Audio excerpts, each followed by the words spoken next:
please put your hands together and give a warm welcome to your host, Ann Russell. Hi, everybody. Welcome. Welcome, everyone. Thank you all for those of you who are here on campus and joining us today, and for those of us those of you who are joining us online. Again, my name is Ann Russell. I'm the program director for the Film Production MFA program here on campus, and I am hosting this session entitled International Opportunities. So please put your hands together and help me welcome our panelists. We've got Brice, Helman, Realist from Forward Thinking Designs, Lara, I almost caught myself, from Archipelago Entertainment, Ashish Manchanda who's a recording engineer and producer, and we have filmmaker Brett Novak. Let's give them all a big round of applause.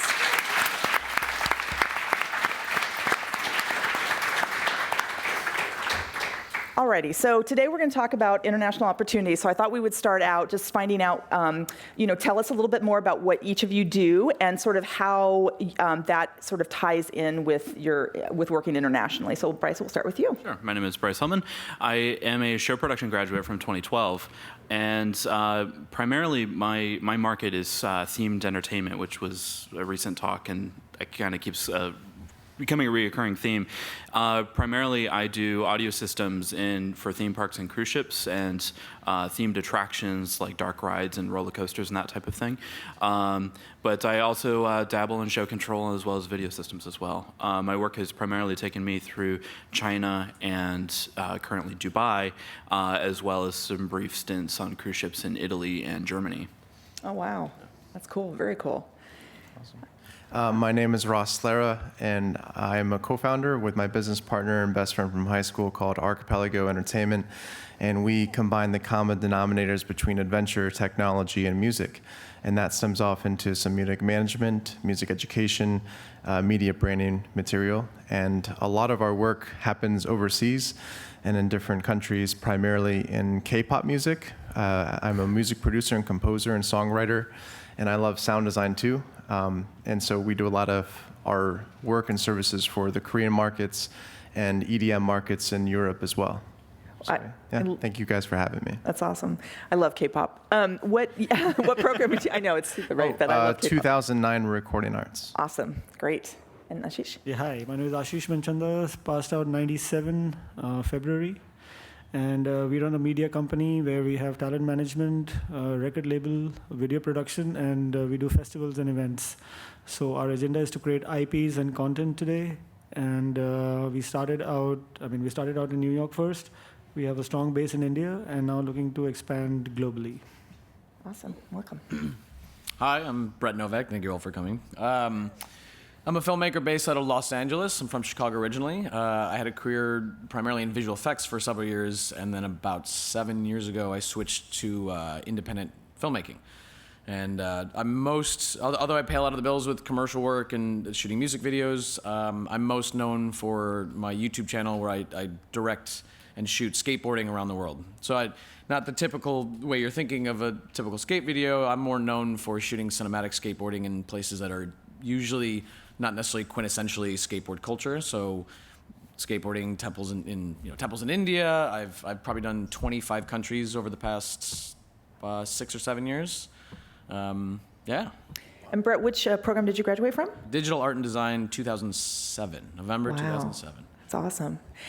That's awesome. I love that we have like a kind of a broad spectrum of different sort of careers. So for each of you, let's start with you, Brice. When you graduated with your degree, were you intentionally meaning to sort of work abroad, or was that something that more came out of what you were doing? It was a complete surprise because actually when I graduated, I was jobless for 6 months and was just begging anyone to look at my resume, right?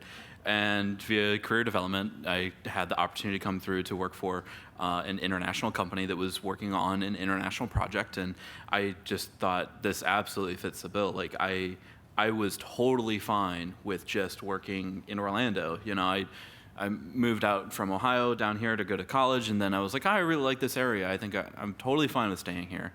And then, I was like, cool, I'm working on this international project, but it was still based in our office here. And then when we had the opportunity to actually go and build it, I was like I really get to do this? Like, I get to leave the U.S.? Like, what?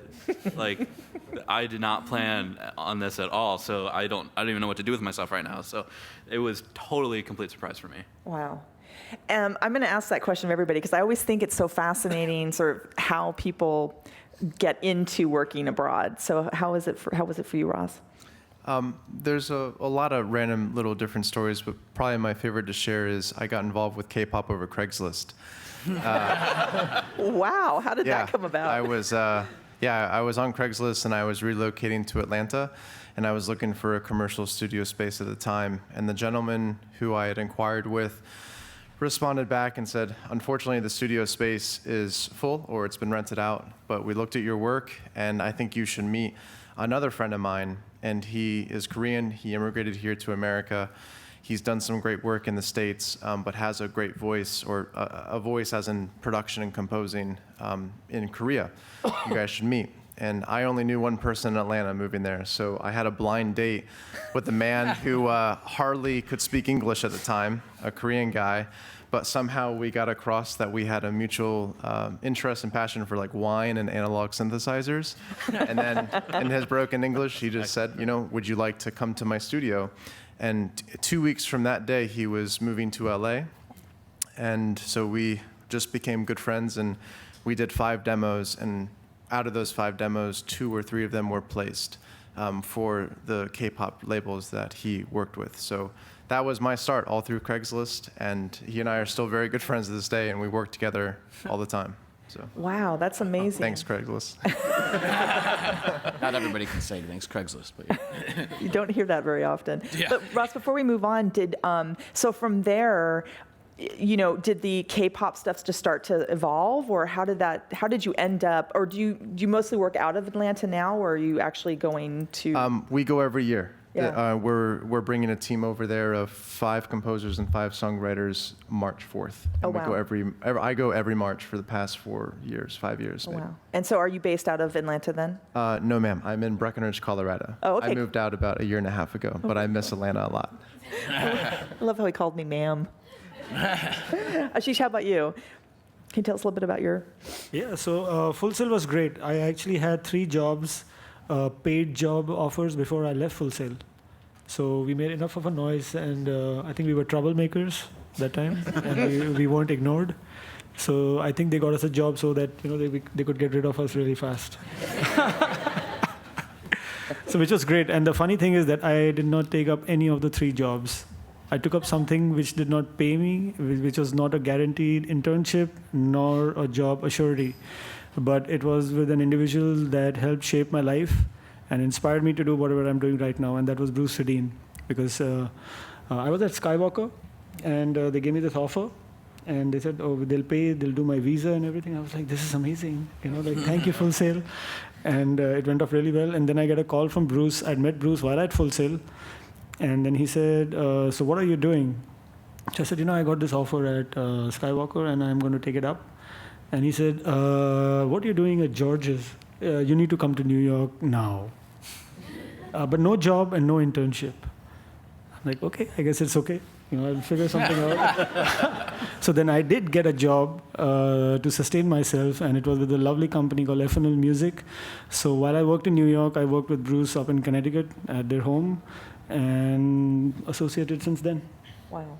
And now, don't you also have a company of your own in India? Is that correct? Yes. So it's called Flying Carpet Productions, where we do all these activities. Yeah. And we are ready to open up an office in LA soon, over the next couple of months. Wow. So we are coming back. That's awesome. To take over. He's back. How about for you?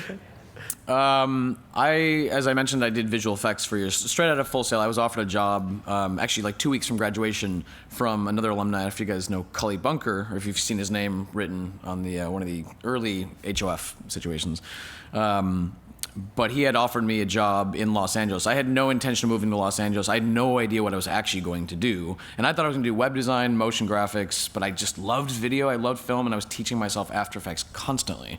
So, long story short, I moved to LA. I did VFX for several years for several production companies, post-production companies. I worked on tons of major music videos, Beyonce, Kanye, Lady Gaga. and I loved it. But I was always filming skateboarding any chance I got. Anytime I went back home to Chicago, hung out with friends, I'd film skateboarding. Anytime just I had a free moment, I just loved it. And in 2010, I got thrown on jury duty for a month and a half, and it totally tweaked me out. I mean, I was fine. I was going outside. I mean, aside from the idea of jury duty is crazy for a month and a half, especially, it broke me from the cycle of production I was currently in, which, as you guys know, I mean, you guys are already pulling crazy hours here. It just continues. I mean, it's amazing when you breathe and live for this kind of work, but it, of course, is tiring, and you occasionally do need a moment. You need to see the sun once in a while, and I kind of just, I didn't realize that I hadn't basically been outside for, during the hours of 9 and 9, for felt like years. And by the end of my jury duty, I quit my job. And it was in my early 20s, and I was in a supervisor position. I was a visual effects supervisor. And I quit my job. I had nothing lined up. It was just like, I'm going to do the same kind of work, but freelance. From home, where nobody's going to be angry that I'm drinking a cup of coffee and taking a walk when something's rendering. Like, I can't touch the computer anyways. Give me a minute. That same month I was doing jury duty, I was filming with a Spanish skateboarder that I had met. I skated against him in a competition in LA. And we just started, I knew he was incredibly good, and I wanted to film more with him. And the same weekend that was my first day off after I'd quit my job, the video went up and it went viral. No intention, no real expectations in that kind of realm. I didn't have rights to the music or anything like that. No, definitely did not consider that. And it totally shifted everything. And then he returned to Spain. So to return to your initial question of I don't think I really had any expectations for major travel or had caught the travel bug in that sense. I grew up in Chicago where traveling meant, I went to Orlando when I was 12. I went to Disney World kind of thing. I'd never been to California, I'd never been anywhere before all that. And he returned to Spain, and we're like, wow, this video did really well. Let's do it again. I'll come to you this time. I'll come to Barcelona. I don't have a job. I have a little bit of money saved up, and it's a very vivid memory of me sitting at a computer at home and hovering over an airline ticket. I'd never purchased an international ticket before. And just I don't, and then it was just it's happening. And you just smack your own hand, do it. And it was literally that moment that you realize, I mean, money is money, and you got to save up. That's hard. But once you do it once, you're kind of oh, that wasn't so bad. I can do that. I don't buy fancy toys. I don't buy a big TV. I don't own a TV. I work in production. I don't own a TV in my house. I spend my money on traveling if somebody else isn't paying for it. So anyways, that just essentially dominoed into, that video did extremely well, and we kind of built a career with each other. Doing our videos, and then I just kept filming other skateboarders and built a whole career that accidentally became synonymous with travel.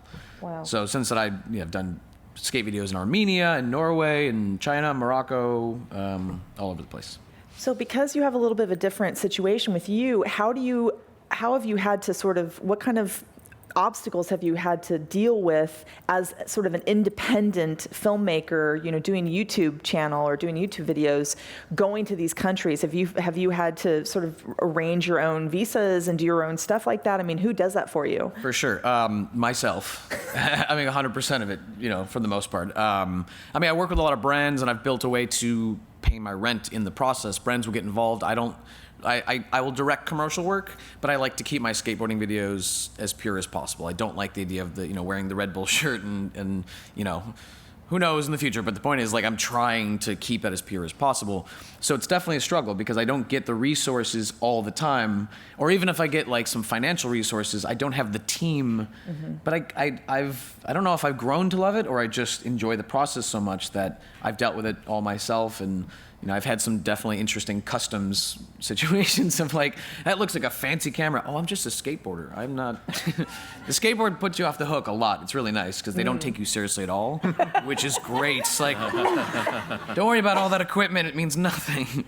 Wow, that's crazy. And for Brice, for you, with your company, they kind of handle everything, right? You don't have to worry about any of that stuff, or do you? It kind of depends. So sometimes we have a travel agent that will do all of that, and that is a godsend when I don't have to deal with booking my flights or my visa process or anything like that. the current project that we're on right now, we're kind of taking care of our own visas, which is just another thing that I have to deal with. And then on this current project, I'm more of a team lead, so not only am I dealing with myself, I'm also trying to remember when everyone else's visas expire and the process of taking care of everyone else. So now it's kind of on me, but not just for me. It's kind of a whole bunch of people kind of rely on me right now. So wow. Yeah. Do you find the process very difficult with just just for people who are interested in working abroad? Like, how hard is the process of getting those visas? And definitely depends on what country you're going to, and as I'm sure you Yeah. yeah. So I mean, I did a lot of work in China, right? And so in order to get into China, you have to have an invitation letter from a company there, and you have to go through this really long process, this application process, and give all this detailed history, about you. And it's even harder for them trying to come the other way. They got to supply their bank details, and they have to, they have to have a certain amount of money in their bank account in order to get a visa to the U.S. And but then, like Dubai, like we can get there relatively easily for consulting meetings. You can actually just fly in and get a visa on arrival if you're doing meetings. If you want to work there, it's a little bit more difficult to get a mission visa. If you want a residency visa, you got to get blood drawn, and you gotta register there with the they do a full report on your blood work, make sure you're not carrying any foreign diseases, things like that. So those are my two experiences of dealing with the particular two countries I've gone through. So it can be a process. If you want to travel, it's super easy to get like a visa on arrival as a tourist. If you want to work, then that's a whole nother ball of wax. Yeah. And Ross, how is it for you in that situation with your company? It's been relatively easy, and my business partner and I just work with the labels and the organizations that we are currently dealing with, and it's been a pretty easy process. So. Do you have to do all your own visa stuff and all that other stuff? Fortunately, because well, at least when we go to South Korea, we are not performing a gig, so we're not being compensated at that moment in time. Gotcha. So we've just gone and just show up with my laptop and I'm writing music. Yeah. But I'm sure it's not something to really discuss in this room, but I mean, it's a quick Google search away of like how long you can be in a country. And I've gone to many countries around the world and have not actually ever had a visa. Wow. Hopefully I don't get in trouble.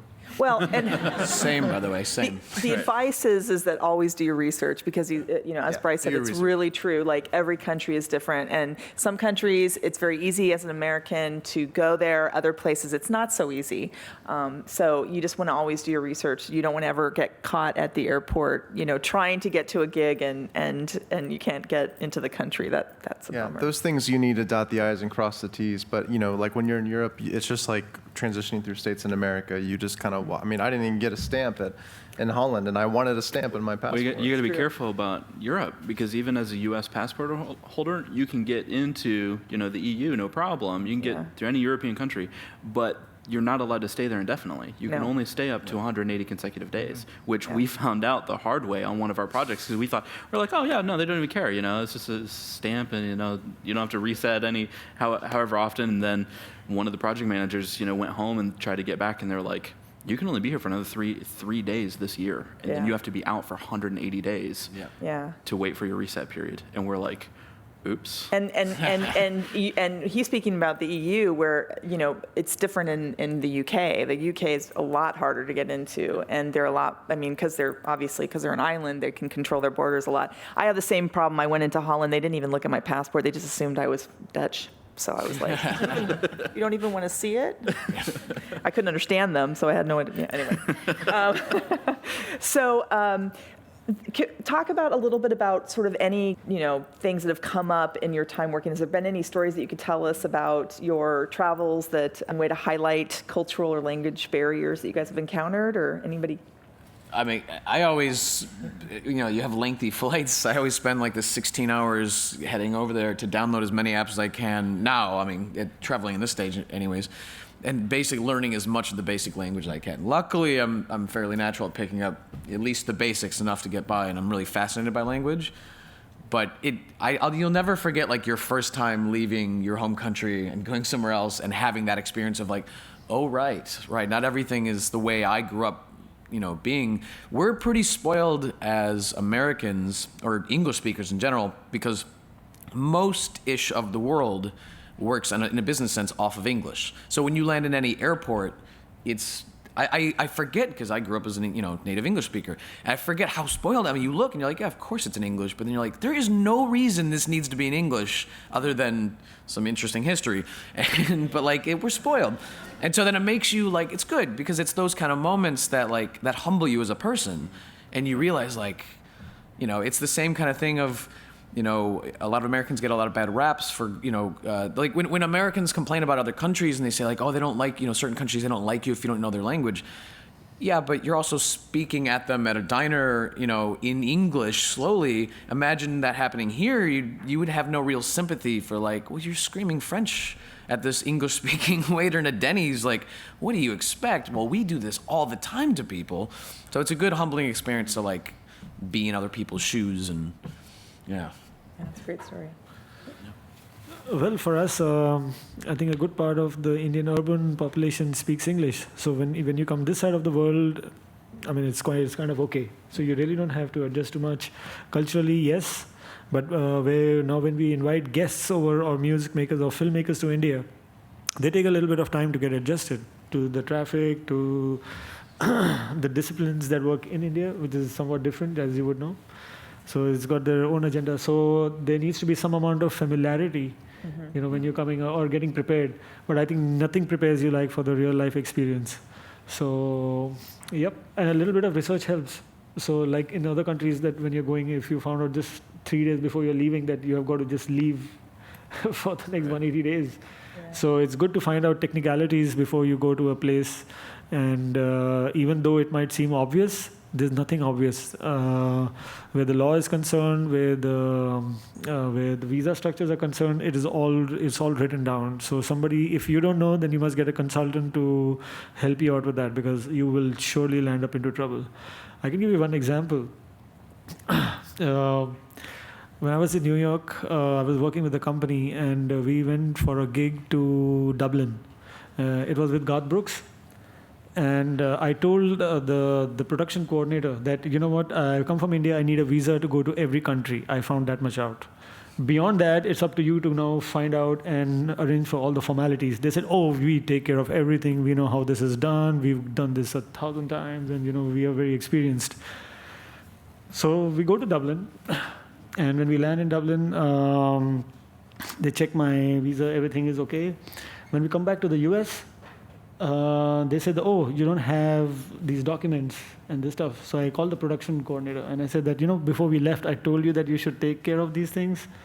And this guy said, no, we took care of everything, but we didn't know that actually we needed to do this. We needed to do this. Coming back into the country. I said, I gave you all the information. I did the research because it was in my interest, and in the interest of the company, so that this situation could be avoided. And they didn't find out. And he got really messy at the airport with the IRS, with the immigration officer. And this lady got frustrated with this guy. She stamped me and she said, you go and you have no problem. And she detained him overnight. Wow. Just for annoying them. And of course, not for fulfilling the formalities. And the other thing, the airline was fined. The airline was fined because they did not look at the documents properly. Yeah. Wow. So, I got out easy.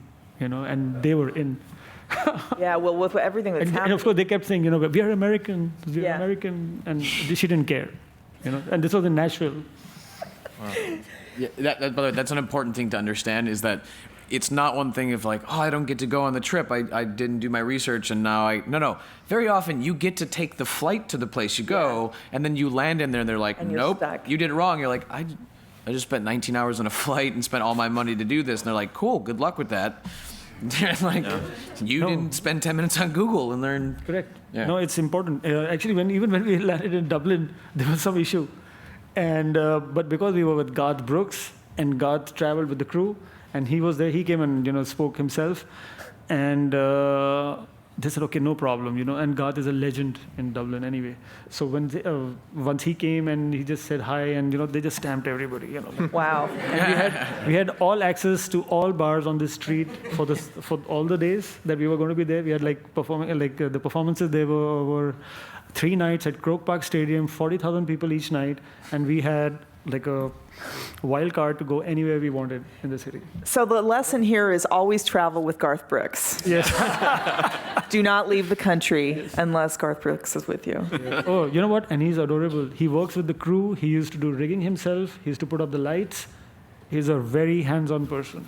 Wow. It was great fun hanging out with them, actually. Wow, he's useful too. He can get you into countries and stamp your passports. It's bars. It's like, yeah, it's awesome. Yeah, get a job at a good company. That helps. Yeah. Yeah. Speaking of that, have most of you guys, well, for you, Ross, with you owning your own company, I mean, are you hired by the companies, the international companies, or is it more of a sort of a you just contractual work, or how does that work? It really depends. In the K-pop market, it's worked a couple different ways. In some of the European trips we've done, it's worked a certain way. So either it's an individual or just some entity of some sort hiring us, contracting our company or me as an individual to do something. Yeah. And this is, I'm even speaking on behalf of before Archipelago was founded. But say with SM and our relationships in Korea, that's more of on a partnership base, where we work with them extensively over the years, and they it's a great honor that they turn to us of, oh, well, you guys specialize in electronic music, so if you can put together a camp that is spearheading the creative direction with our vision, that would be great. So we have the honor and thrill to do that, and it's a lot of fun. Yeah, the reason why I asked that is because it sounds like for most of you guys, your opportunities abroad have really come out of your own sort of impetus to go out and find these opportunities. And so have any of you guys been sort of work for hire and done those kind of gigs where you've been hired from an international company? And if so, can you speak a little bit about maybe the difference between that? You're shaking your head. Does that mean you've done that? Or Yeah, I mean, most of my work, since I work primarily freelance, it's all over the place. I would say most of the work I do, it's either a project that I just want to do, and then I'll get sponsors involved on. Mercedes, for example, like I said, I wanted to go shoot a certain skate video in an abandoned water park, and they had seen my work, and it was doing very well. So that's really the goal. Is like, well, these videos are getting millions of views. If we can get involved, it's cool because it's a lot more creative freedom that way. I'm very lucky in those kind of moments. But so it's contractually. But so when I want to go travel to some other country, I can get funding from wherever, and it's not like I'm, in the same way you work, I never get business visas. I work almost entirely tourist, which makes you have to be very creative when you walk through. Yeah. And it's not always easy to get a visa, even that process. It can be going to China is a lengthy process, even as a tourist. I'm going to Rio in a week, and it's the same thing. You have to, months of planning ahead of time. But, I find the biggest challenge, because it's not necessarily difficult, they're all people, it's all business, but then you have to figure out your own tax situation. So when you work for yourself, your government's not, your paycheck isn't having money pulled out. You got to pay at the end of the year. Well, really, you're supposed to pay quarterly. Yeah. I should be, anyways. But so, you have to you got to put aside 20% of any money you make, which is, you have to budget that in as an independent moving forward. It's scary charging people for artwork, because it's hard. But so you have to take that into consideration when you work with other companies internationally. Yeah. It's a whole other weird can of worms that sometimes you got to avoid getting double taxed, because they'll tax you on their side, and then the American government still wants their cut. Yeah, actually, you always have to pay American tax if you're an American citizen. If you're working abroad, it doesn't matter where you work, you are expected as an American citizen to always pay federal tax. If you don't, they don't put any money into your Social Security, and they can fine you when you come back. So if you do work abroad, make sure that you're setting aside the money, because it's not just, hey, when you get, I'm not going to worry about it because I'm not going to ever go back to the States kind of a situation. You're going to go back, you're going to need to pay that money. So you don't want to get caught in that situation. Yeah. Well, on the flip side of that too, to kind of the opposite answer to you, I'm an employee. I'm a full-time employee of a U.S.-based company. So even though I work internationally, it's the contracts are through the company, and I'm just a U.S. employee that just happens to be traveling, and I'm not really doing any foreign earned income because it's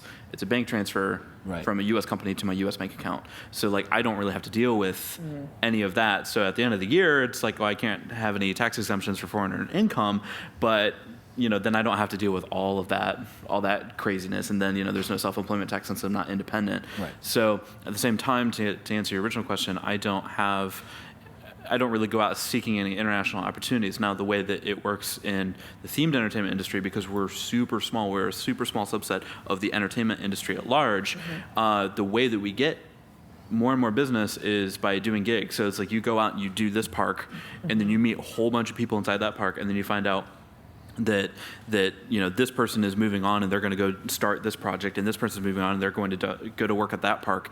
And when you make really good relationships, they'll be like, oh yeah, I'll remember you on the next one. So I never say goodbye to anyone. Like whenever I'm working with a whole team, even if it's my clients, at the project, before, on our last days, we're, getting on planes to leave.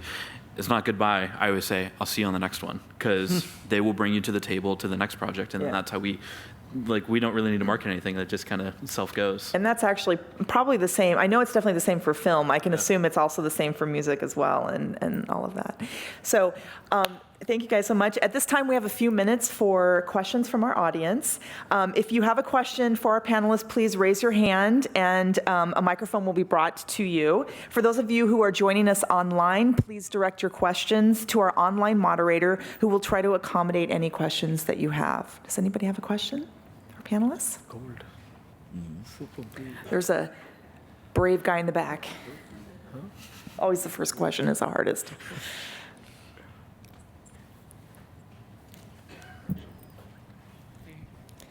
My name is Ayush. I'm having a question for Ashish.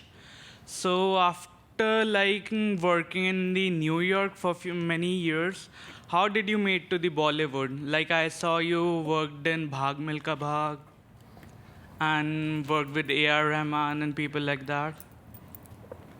So what's the question again? So after working in the US, how did you make to the Bollywood? How did I? Transition. How did you transition back to? I had a very good mentor back home before I came over here, and he's a significant person in the music industry back home. I was always in touch with him, even when I was studying and working in the US. I always wanted to have a base in India. I actually started developing a base in the US, and I didn't have a base back home. So, and I wanted to set up a media company. So the seeds of it were already sown while I was here. I'd already made the blueprint. So I thought, why don't I start it out in India and also be part of Bollywood, the Indian movie industry? So we started out with the studio services. So we actually had a game plan which is kind of matured now, for which we are going to be coming back and doing all the activities. So we started out by setting up our studios and servicing, doing mixes, doing music production work. Yeah, and then one led to the other.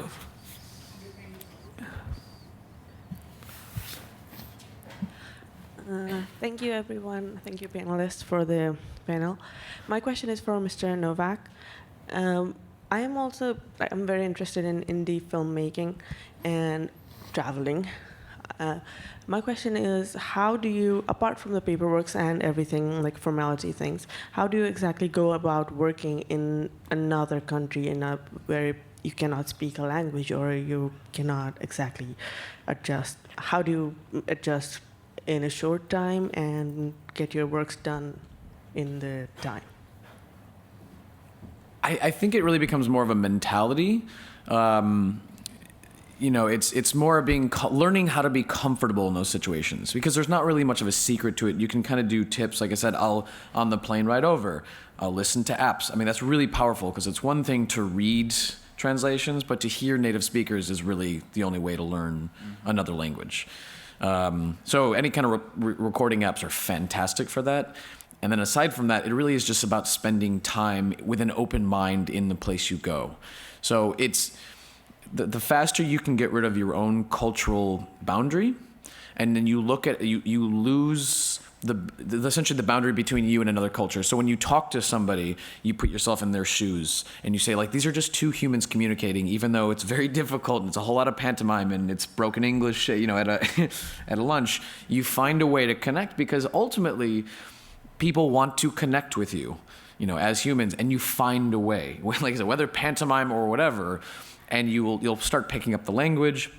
And so in most situations that I'm finding myself in, I'm not usually sitting in offices in these other countries. I'm filming skateboarding, for example, around the streets. So it's a whole lot of me walking around, meeting locals, outside, very outside public space.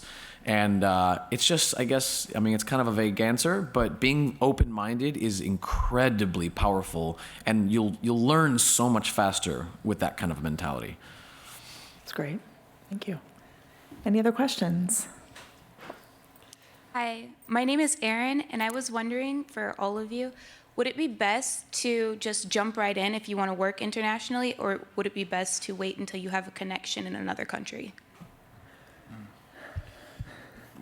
If I may volunteer, kind of going off of that question, and just something I wanted to speak up about in general is, a lot of people have their eyes living and going to college and working here in America that, this is the place where I need to work. And this is, there's the top 40 here.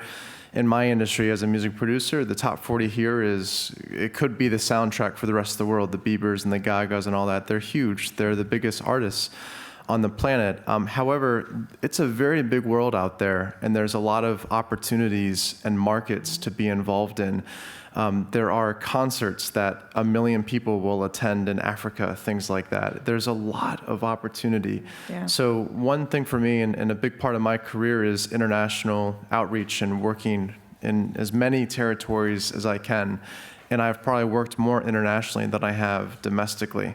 Granted, I live here on American soil, so I see this as a reoccurring, not issue, take that word very loosely, but it's a mindset that a lot of people here on American soil think, I have to work here, and this is where I want to make it, or this is where I need to make it.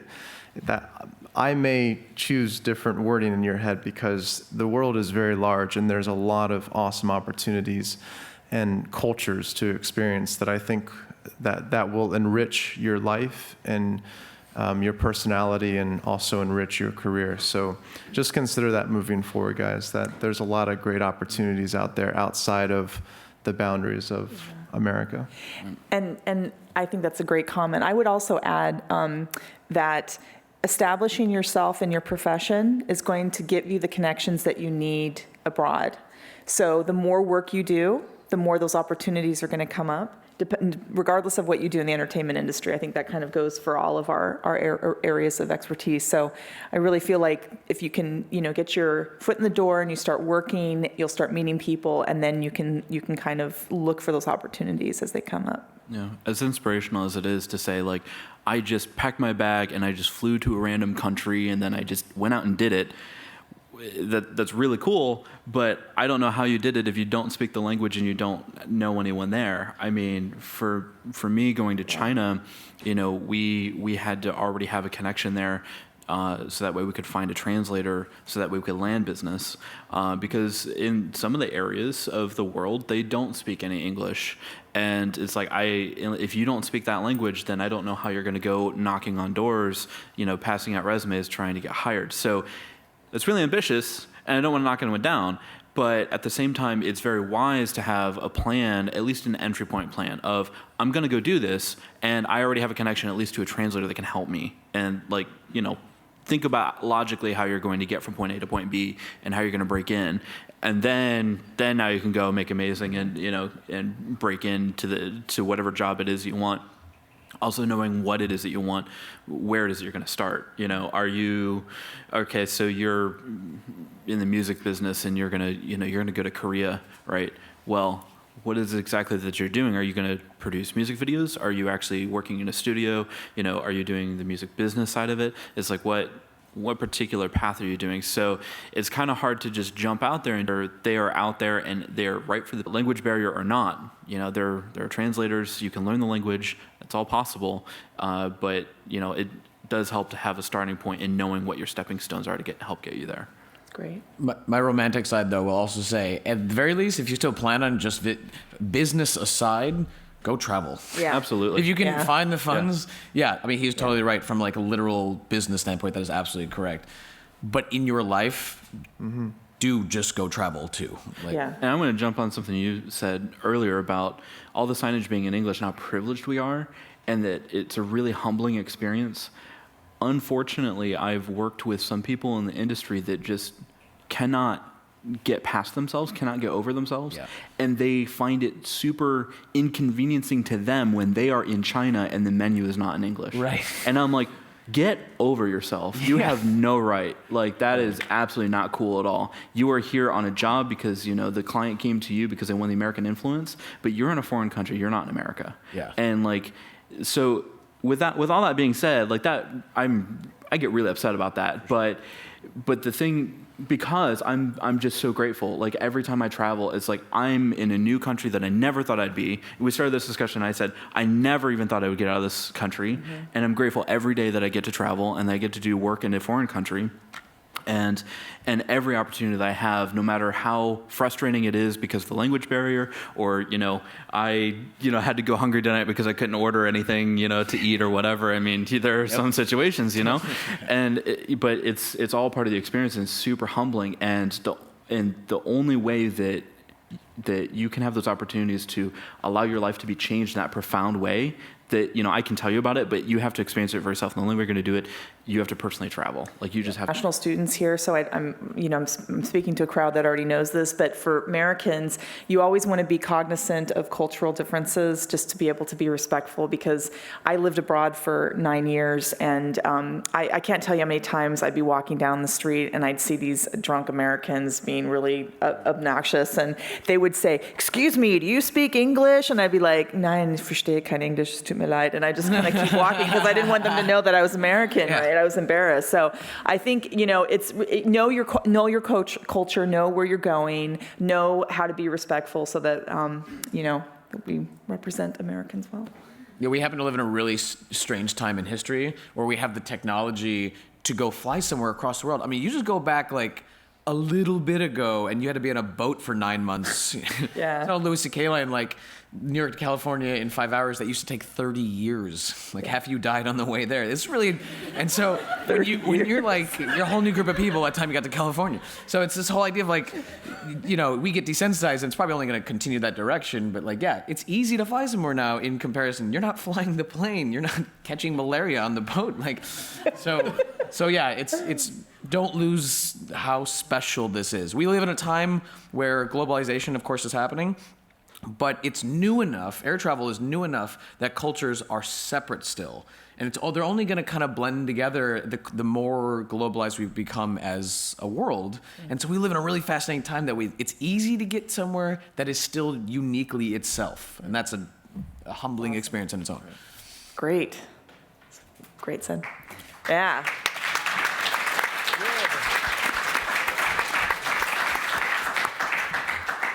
Do we have any more questions? Yes, over here.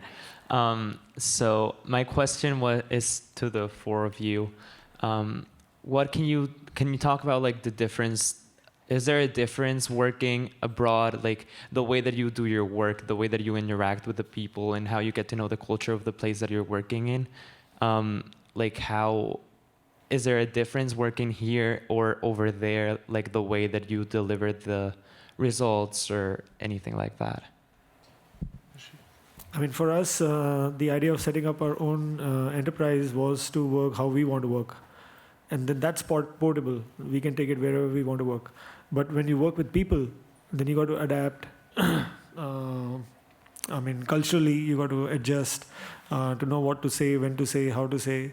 It affects. I mean, if it can affect a business deal, you know, I think like last year, Brice spoke about, I mean, in China, how you got to be careful about, you know, what you do, how do you do in UAE, how you're going to greet somebody. Mm-hmm. You know, so there are nuances of every culture which you have to master if you're going to work over there.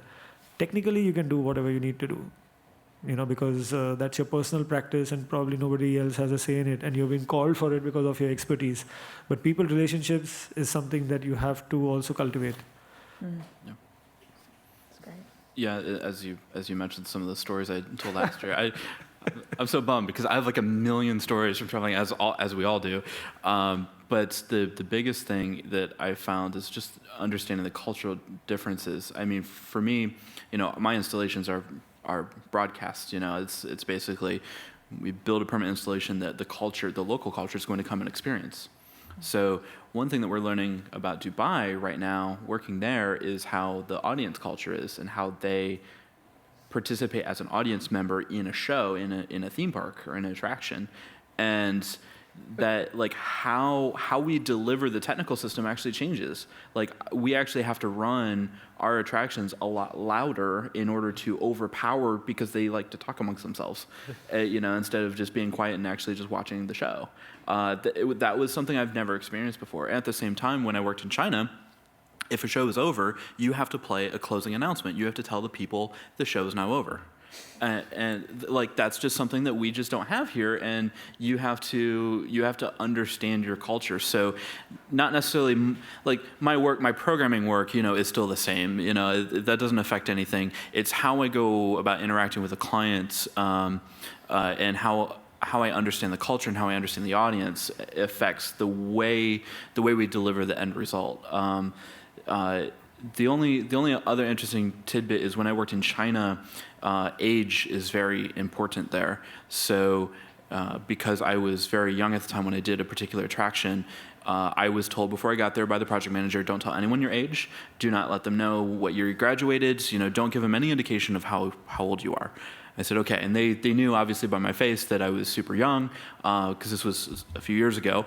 And finally, by the end of the project, they finally found out that I was 23 when I did the project. And they were just like, wow, like, I can't believe you did all of this and you're so young. And it's like, well, I don't want you to think that I'm incapable just because I'm so young. And we get that. The age problem is super prevalent throughout the entire industry, but it's a big thing in Asian culture. So that's one specific example of how it affected the way we did business. That's great. We have 2 questions from our online audience. One is Crystal, and she's in music production. She was asking, Ross, what are some ways that you can present yourself, like in a Korean market, that might connect better with that audience? I think it goes back, Crystal, to a lot of the points that these gentlemen have made of understanding, what your company is looking for, what the culture likes and what they accept, understanding what is marketable in those areas. But for me as a composer and music producer, I just want to provide the best service and best sound possible, bring the best people together that I know, have great energy, have a good hang. We're doing songwriting camps, whatever it may be. It's just all about hanging out. And if you have good energy among that, we're going to make great product. And a point was mentioned up here earlier that they are bringing Americans over to have that influence into their sound. And so we have to understand our place in the food chain, if you will, and know that we're just going to provide the best product possible. They asked us to be here. We're going to work tirelessly for them, and just be open-minded to suggestions. That's kind of a generalized answer, and maybe not too specific, but hopefully that helps. It applies across the boundaries, so it's all good. I think that's a great answer. Yeah, all right. Our second question is from Oladel in Nollywood, Nigeria film industry.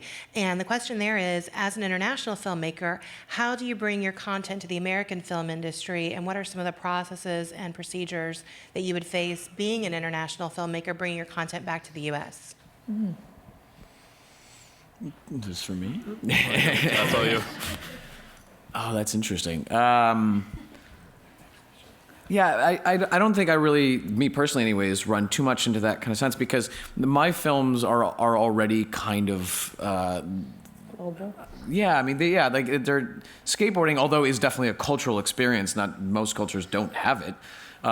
It's not, there's no dialogue most of the time. I mean, for those films anyways that I specifically, it's music driven. It's very, relatable kind of no matter where you're from, which is why my audience has grown in the kind of way that it has and allowed me to travel that much more, because people from all over the world hit me up and then want to work with me. Even if on a low level, it's still providing an ability of like, I don't have much money, but hey, if you ever want to shoot a film here, I got you covered. I can get you a flight and I can get you a place to stay. Like, all right, I did okay this year. I can afford to do this. But yeah, I don't know. I guess I haven't really I think the Western audience, it's easy because any audience listening to the Western conversation, people like to see other cultures that are not themselves. They like to watch it from the comfort of their own home because they don't have to sit in there, on the menu reading in Cantonese, trying to figure Mandarin for that matter. Right. So it's easy, but it's a human experience to see other cultures. And so when I shoot in other countries and show it in that capacity, it connects, it strikes a chord that's interesting with people. So I don't really run into it personally, at least for what I do, as much of an issue.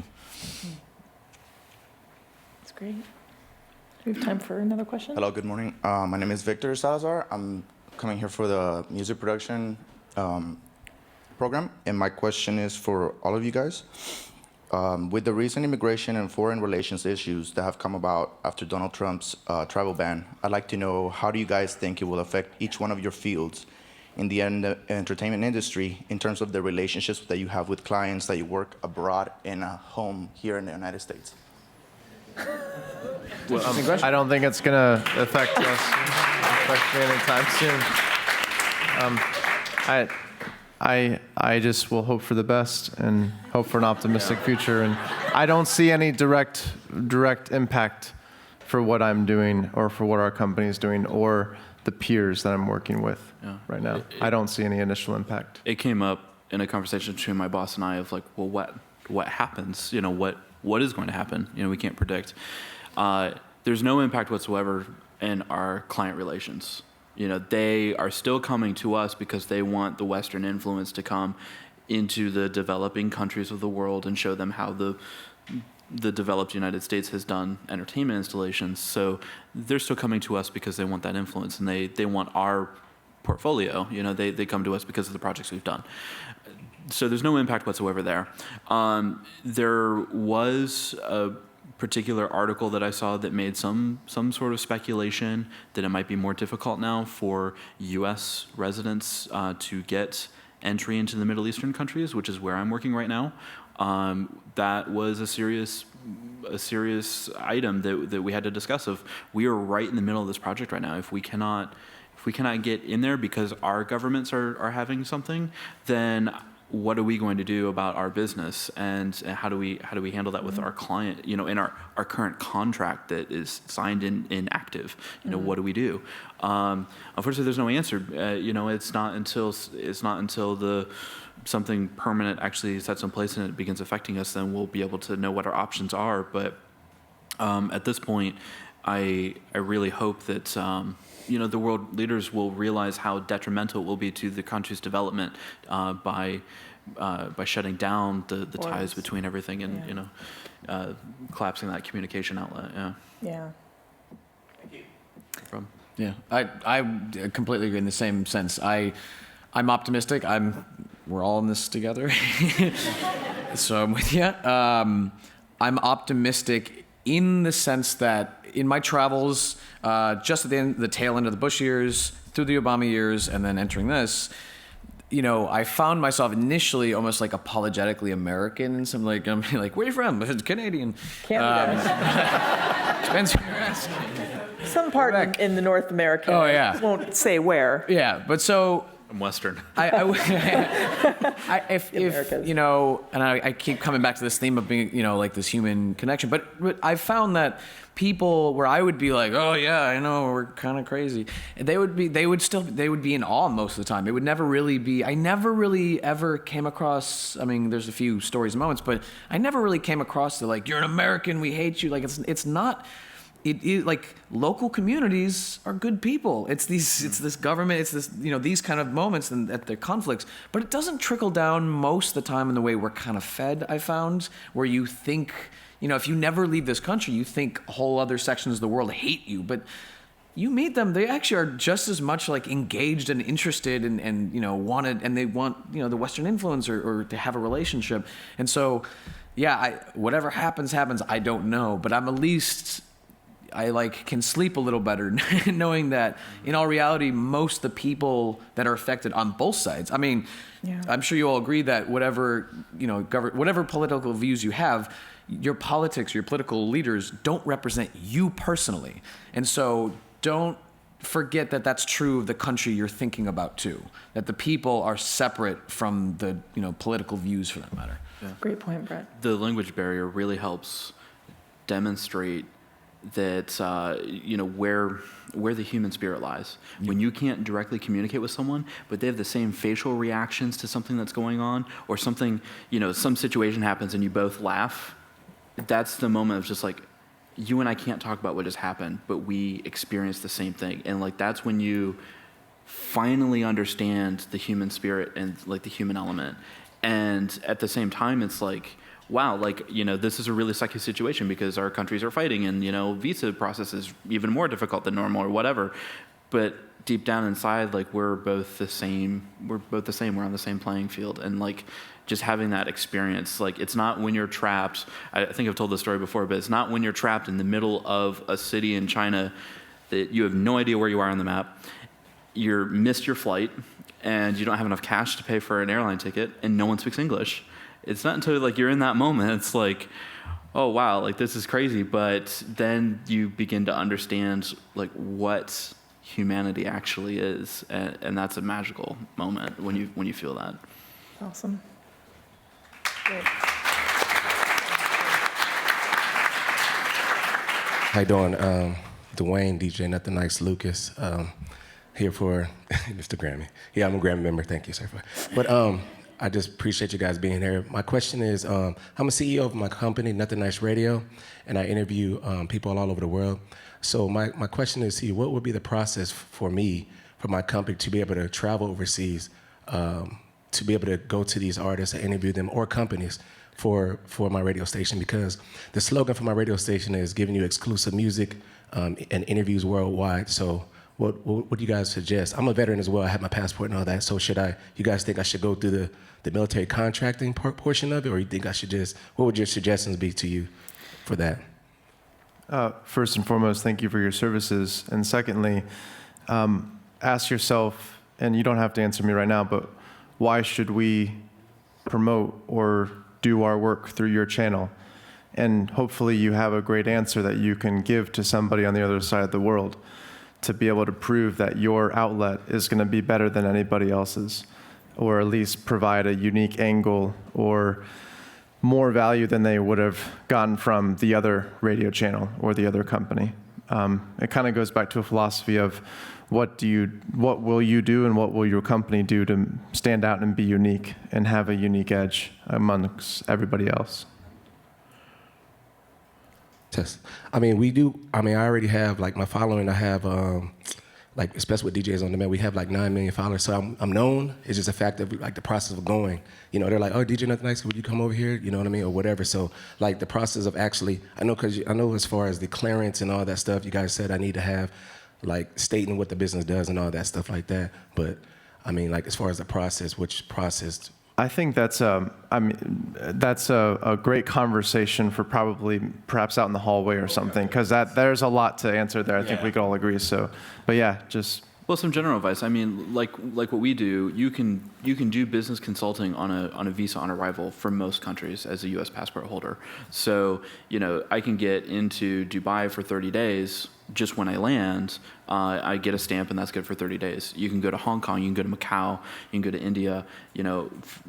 It's different. Obviously, if your passport's from a different country, but some exclusions may apply in terms and conditions, So, but there's a lot of situations where you can get into a country for a month, and that's more than enough time to get there and do what you want. We call it working, but technically that's consulting, and that's there's a bit of leeway in most countries' visa requirements where you can get there, you can land, and you can go about doing your job, and then you might not be able to set up a time to actually like stream it live. So record it, bring it back to the studio, edit it up, broadcast it. There you go. So there are ways around that, and it's quite easy for your particular case. I feel if you want to do something more long or complex, that see terms and conditions. Yeah. You get a lot of stuff online too. I mean, now you can have live sessions, across digitally. You don't even have to travel sometimes. Yeah. Yeah. Alrighty. Well, I want to thank everyone today so much for your time, for joining us today. I especially want to thank our guests. Especially want to thank our guests, Brice, Ross, Ashish, and Brett, for joining us. You guys have a wonderful rest of your day. We want to thank Ann Russell. Thank you very much. Ladies and gentlemen, we have another session that we need to prepare for, so if you can please wait in the hall. Our panelists will be in the hall to answer